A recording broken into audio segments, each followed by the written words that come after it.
Bangga berbahasa Indonesia, bangga menjadi bangsa Indonesia. Assalamualaikum warahmatullahi wabarakatuh. Halo semuanya. Perkenalkan, nama aku Deni Sapsari dari program studi pendidikan dokter di Fakultas Kedokteran Universitas Sriwijaya. Pada kesempatan kali ini, aku mau ngejelasin tentang kedudukan bahasa Indonesia sebagai bahasa nasional dan bahasa negara. Apa sih bedanya? Yuk kita bahas. Kalian pernah mikir nggak sih, kenapa sih kita harus menggunakan bahasa Indonesia? Apa pentingnya bahasa Indonesia? Nah, daripada muncul pertanyaan-pertanyaan aneh lagi di benak kalian, simak video ini sampai habis ya, biar nggak ketinggalan. Sebelum itu, teman-teman udah tahu nggak sih asal mula bahasa Indonesia itu gimana? Atau kalian pernah nggak kepikiran orang-orang dulu tuh komunikasinya pakai bahasa apa ya? Yuk kita bahas sebentar mengenai sejarah bahasa Indonesia. Bahasa Indonesia sendiri berasal dari bahasa Melayu yang sudah digunakan sejak abad ke-7, di mana bahasa Melayu saat itu digunakan sebagai bahasa komunikasi antar kelompok masyarakat yang bahasanya berlainan. Maksudnya tuh gimana sih? Misalnya orang yang menggunakan bahasa Jawa dan orang yang menggunakan bahasa Batak, maka untuk berkomunikasi satu sama lain mereka bakal gunain bahasa Melayu. Nah seperti itu ya. Terus kalian kepikiran nggak kenapa yang digunain bahasa Melayu bukan bahasa daerah lain? Kan seperti yang kita temui saat ini, lebih banyak orang menggunakan bahasa Jawa. Tapi kenapa bukan bahasa Jawa ya? Jawabannya simpel, karena bahasa Melayu tata bahasa itu lebih sederhana, praktis, dan tidak memandang kasta. Kemudian, pada tanggal 28 Oktober 1928, bahasa Indonesia dinyatakan sebagai bahasa persatuan. Setelah itu, bahasa Indonesia disahkan dalam Undang-Undang Dasar 1945.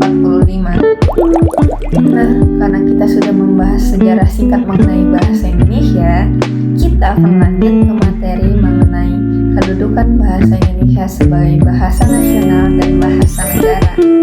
Kalian pernah bertanya-tanya nggak sih, apa sih bedanya bahasa nasional dan bahasa negara? Jadi kita bahas yang pertama adalah bahasa nasional ya.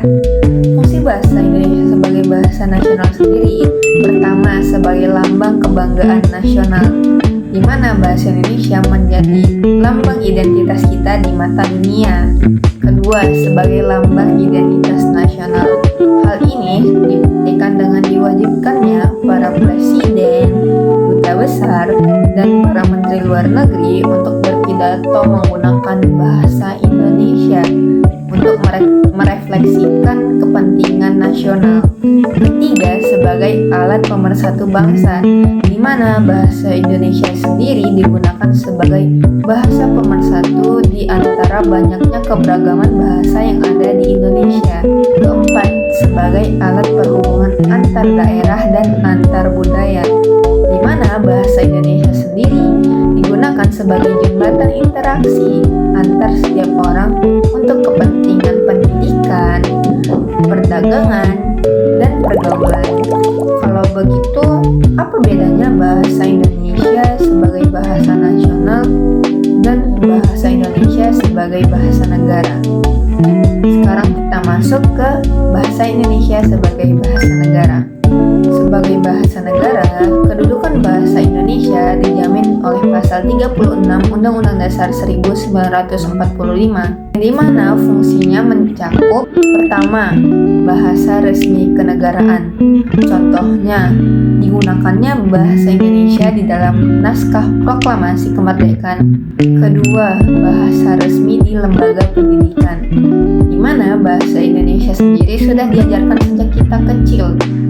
Dari kita TK hingga kita ke perguruan tinggi pun kita tetap diajarkan bahasa Indonesia. Ketiga, sebagai bahasa resmi kepentingan pemerintahan, di mana bahasa Indonesia digunakan dalam surat keputusan, peraturan-peraturan yang dibuat, perundang-undangan yang disebarluaskan ke masyarakat. Keempat, sebagai bahasa resmi pengembangan kebudayaan, kenegaraan dan pemanfaatan ilmu pengetahuan dan teknologi, di mana bahasa Indonesia digunakan dalam buku pelajaran, karya tulis, dan penelitian. Nah, coba teman-teman pikir, bagaimana cara menyatukan pemerintahan dan pembelajaran tanpa menggunakan bahasa Indonesia? Sulit bukan?